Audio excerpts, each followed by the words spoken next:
Maureen, how are we going to follow that one? Even I would consider, with my follicular challenges, I'd even consider wearing that full wig after the way you positioned it. I've no doubt, I have no doubt, Maureen, I have no doubt, I actually feel I'll be wearing it myself before the day is out, right? On a serious note, you had lots of very good and strong messages in what you had to say, and particularly poignant because it's coming from somebody who's gone through what you've gone through. Three things I thought were particularly poignant. Number one was stop the Googling and stop the internet. You know, it only helps to put people into a spiral of blackness and that black dog.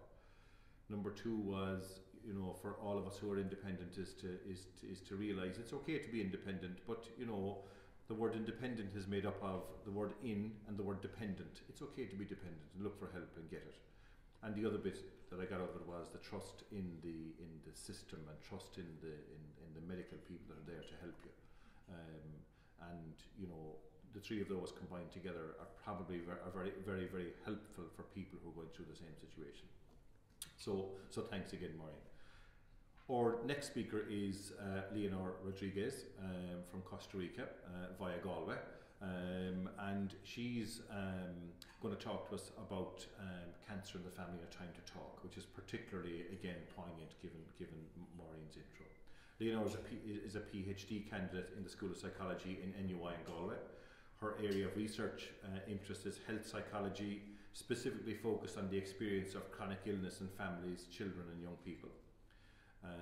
Leonor graduated from psychology at the University of Costa Rica in 2006. And her interest motivated her to further study in the areas of health psychology by completing her master's degree in clinical and health psychology in 2010. So then, by combining her interest in health and research, she's currently part of the Child and Youth Research PhD at NUI in Galway. Her research is based on the experience of adolescent adjustment to maternal cancer, which is supported by the Irish Research Council. She's also been a lecturer at NUI Galway in the areas of developmental psychology and psychology for nursing and midwifery, both at undergraduate and postgraduate level. We're very delighted and happy to have Leonor here today, so I'd like to ask you to give her a warm welcome. So Leonor, it's all yours.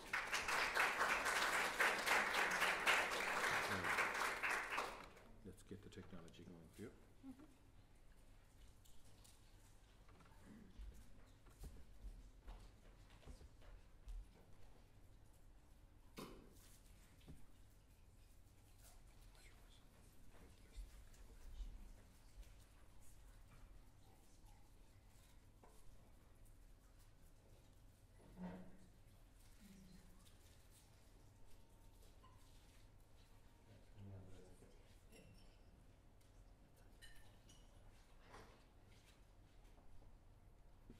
Okay, while we wait for that, I want to say good morning to all of you, and thanks very much for having me here, especially OvaCare and Audrey, who really answered all of my questions, so I thank her very much for that. I want to thank especially one lovely person that I met in this journey, and she's Sarah, so thanks very much to her. That's why I'm here. And also the Cork Arc Cancer Support House as well, because they've supported my research from the start, so I'm very thankful to them as well. When I was told to come here, I honestly, the introduction, as you may have noticed, basically tells you that I am a researcher, but I didn't want to come here and talk to you as a researcher. I wanted to come here and talk to you as a person and a psychologist, and just talk to you about my experiences and what I've learned working in this area. And so I didn't come by myself. I brought with me all the people that I work with, and I'm going to introduce you to some of them. And as you can see from this Irish male adolescent, he's 17, and he's in my mind, his name, where he's from, and what it was like to talk to him. So he said to me that he thought 2 years after his mom was diagnosed with cancer, that he thought that it was a good idea to talk, and that he hadn't done enough of that. So he, amongst others, motivated me to do this talk, and I am convinced that cancer in the family is a time to talk, and I just want to tell you why I think it is important, and by the end of this talk I would like you to consider that it is important, and if that motivates you to do it, then I'll be very happy with that. So that is my talk, Cancer in the Family, a time to talk. What I have learned until now begins, I'm not going to tell you, I'm going to use this quote instead to tell you some of the things I have learned. And this is a lady that at the moment has cervical cancer. She's in treatment at the moment. And she said, you see, the thing is, when you have cancer, it has such a knock-on effect. It's like throwing a stone in a pond and you're watching the ripples. So from her and from other ladies, I learned that really, even if you have one cancer patient in the family, it has an effect on the whole family. So that is important in the sense that we need to talk within our families about cancer, because it is a family issue. What I do, first of all, as Brian said, at the moment I'm a researcher. I work with moms and I work with adolescents between 14 and 19 years of age.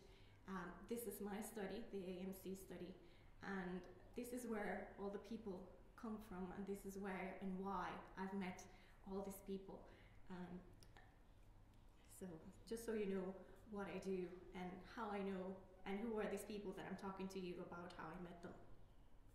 So this is another girl, she's 18, and she told me that during the diagnosis and post-diagnosis of her mom, she realized that she needed somebody to talk to, and that now that she was looking back on it almost 2 years after her mom was diagnosed, that it would have been good for her to have someone to talk, and she didn't have that, and she didn't know she needed that.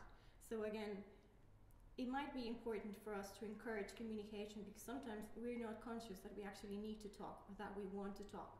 So it's important just to open the door so that other family members know that we are there and we're available to talk specifically about cancer, not just talk in general, but be very specific. I'm here, or this person is here. It could be an auntie, it could be a mom, it could be a dad, it could be anyone that is there open to talk specifically about cancer. And it's important to be specific that what we mean is that we are there to talk about cancer. Some of you, as well as many of the ladies that I work with, had these questions. Should we talk? Should we not talk? Should we tell everyone in the family about them? Should we tell our kids about it? Should we not? How to do it and when to do it. So these are questions that I also explore with families in the workshops that I deliver for parents on how to talk to children about cancer. So I will try to give you some ideas of the possible answers. I know all cases are different, and I respect the fact that all cases are different, but perhaps some of the things that I will show you now might help you answer these questions if you have them. So this is a male adolescent that told me that he needed someone there to talk to. He just needed someone that reassured him, that was available there to talk to, constantly there for him, and he didn't have that. Again, he's an adolescent looking back at his own experience of maternal cancer. And again, when I asked them the question, what would you tell to other adolescents like you? This is the kind of thing that they tell me. I would encourage them to talk because I didn't do it. So again, it is important, and they find that it is important. This is another girl, and she was telling me that her mom was an inspiration, and being able to talk to her mom was very important to her, because it was a way of, she said, just like I really admired how well she was coping with everything that was going on, and how she still balanced that with her everyday life, and to be able to talk to her about it made me feel, it just really reassured me. So when we think about should we talk, this girl has given us perhaps a possible response to that question. For reassurance, it gives them reassurance if they're able to talk. So this is one of the reasons why if you ask the question, should we talk, then the response would be yes, because it provides reassurance, and it helps us understand other people's perspectives and look at the way they deal themselves can be an example and an encouragement to us. It's sometimes disappointment when I tell the parents there really is no perfect time to talk about cancer. There really are no perfect words. What I can tell you is you need to find a time that suits you.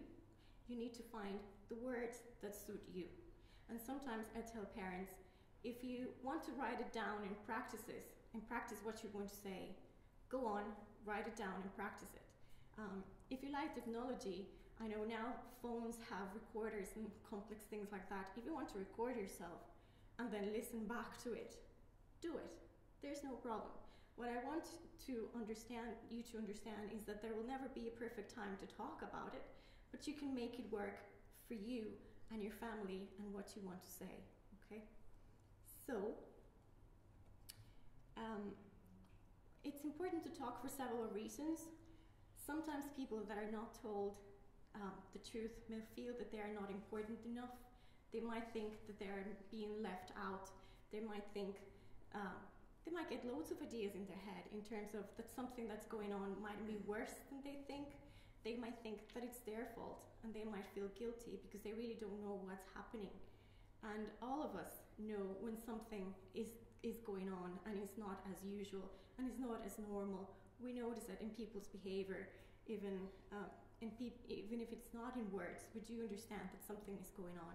So we cannot ignore it, and it's better if we speak about it to avoid all of these things, to avoid misunderstandings, to avoid misleading information. That's something, the point that was stated earlier is very important. Sometimes moms tell me, I tell my kids, don't Google, don't go to Wikipedia, that is not going to be helpful. So if I can emphasize that, try to look for and talk between you to find information that's going to be useful, that is going to be actually referred to you, in particular your characteristics and your cases. That is very important to talk about cancer, so we can actually go and judge the information that is out there and decide whether it works for us or not, to avoid secondary reactions or negative reactions and negative emotions. Research has also suggested that when we are able to talk about difficult issues like cancer, we tend to find stronger relationships in our family and within each other. So it's this idea that stronger families are those that can actually understand what it feels like to be in somebody else's shoes, to respect their differences, to respect their needs, and to respect sometimes that there might be differences even if in what you say and how you say it, how much you need to talk, or perhaps how much you don't need to talk. So it is important to take into account the differences within families in terms of communication, without forgetting that actually talking is very, very important. Another of the reasons what I think and what people have showed me that it's important to talk, I chose this adolescent. He's 15, and he's actually like taller than me, like this tall, and he's 15. And this is what he said, and it's very important for us today, I think, because he says, I didn't really want to burden her with questions. As I said earlier, it was her. She was the one that was sick, so I didn't want to be selfish, asking loads of questions. If you see that the words that I highlighted there are burden and selfish. So again, he thought that asking questions was going to be a burden for his mom. And when you speak about the mom, she says, they knew I was there. They knew they could come to me. They knew they could ask me questions. So again, if we are not explicit about it, if you're not explicit about, I am here to answer your questions are welcome. And if you have questions, please come to me and ask me. If we are not explicit, we can end up in this type of situation where an adolescent with a young person or any person of any age might think that asking questions is being selfish. So this is what we try to avoid, and it can be avoided if we have an open communication and if we actually explicitly say, your questions are going to be welcome. This is another girl. She's 19, and again, this is another example of what we are trying to avoid if we are able to talk about cancer, and open a communication channel in the family. She said, I don't know, I tried to do it myself because I really didn't feel like I deserved help. You really feel like you didn't deserve to cry about it, but you do. This "but you do" was 2 years later. Even at the time of the interview, she told me that she hadn't realized that she had permission to cry. And she started crying in the middle of the interview. It was something that she hadn't done because she didn't allow herself to feel, she didn't allow herself to look for help if she needed the help. So again, this is the type of situations that we want to avoid, because 2 years later, this is what she still felt. She felt that it was wrong to feel, that her emotions didn't have a place because she wasn't directly the sick person. So coming back to one of the first quotes that I showed you, this represents the ripples. Even if the person that is ill in the family is just one, it has an effect in the whole family. And if we have an open communication about it, we can avoid this type of situations where people feel that they don't have a right to feel, and that they don't have a right to look for help, and that they don't have a right to even cry about something that is really important. Important things that I encourage you and encourage parents to think about is the when, the who, and the how. And what do I mean by that? When. There is not a specific answer for that question. What I can tell you is when you feel comfortable to do it. When you are okay to talk about it, then go ahead and talk about it. Not when you're uncomfortable, not when you're unsure, because that's going to make you feel worse and what we're trying is to make you feel better. Who, you can decide who you talk to, how you talk to them. You don't have to talk by yourself. You can look for help. You can have a nurse with you. You can add a consultant to be there with you. You can have a family member to be there with you. So think about those decisions. Who would you like to have there when you talk about cancer to somebody that is important to you? That's a decision that you can make. The how as well has a lot to do with when or where you have to do it, and again, which words even you're going to use. So I know it's not an easy conversation, and what I'm trying to help you is to make you think about the possible doubts that you can have and the questions you can have before you're able to talk about it. So think about the when, the who, and the how, again, that works for you and that works for your family, because that's going to be a different effect and have a different effect. Other things that are important regarding how to talk and when to talk, of course, is the age of who we are talking to, how much information they are able to handle, and past experiences have a very big impact. And what I mean by that, for example, is one of the moms told me that when she told her daughter that she had cancer, her daughter remembered that a very close friend of hers, her mom, had been diagnosed the 6 months previous to her. So immediately she remembered this friend and told her her mom was okay, so that means that you are going to be okay. So again, past experiences will have an impact in the type of information that we give and the type of communication we have. And again, just the quality of the relationship. Is it a person that's very close to you? Is it a person that's very important to you? We have to think about the way we want to talk to them. And again, depending on the age, you can use different resources. You don't have to do it all on your own. I always carry with me little things like these. These are books for kids. This one is called Mom Has Cancer, and it's for really young kids from 3 to 5, around there. This one is called When Someone You Love Has Cancer. So again, this might be for bigger kids, maybe 5 to 10, something like that. So just look for the resources that you think are going to help you, and use them. They are there for you. So don't think that you have to do it all on your own or all by yourself, because you don't have to. Again, this is one of the moms. She had breast cancer the previous 2 years, and she's encouraging honesty. As you can see, for her, honesty was the best policy, and she said that her kids always knew that they could communicate, and she was being honest all the time, and she thinks that is the best policy. And this is a justification of why honesty is the best policy. It's a bit long, but it's what she said is very important. She said it's better to be honest with them, no secrets, because it's harder if you need to have more and more treatment. If you have to go away for radiotherapy, it's harder then to tell them, oh, it wasn't really whatever you said to them, it was really cancer, because it's wrong. You tell your kids not to lie, and then if you lie to them about something so serious like that, it's hard for them to comprehend. Why did you lie to me in the first place? Why didn't you feel you could talk to me? So open up and tell them, but let them know, even if they don't want to talk there and then, that the door is always open. So this is one of the moms that is going through her treatment at the moment, has to say about communication. Another important aspect that I recognize and that we should think about as well is that needs and times may vary.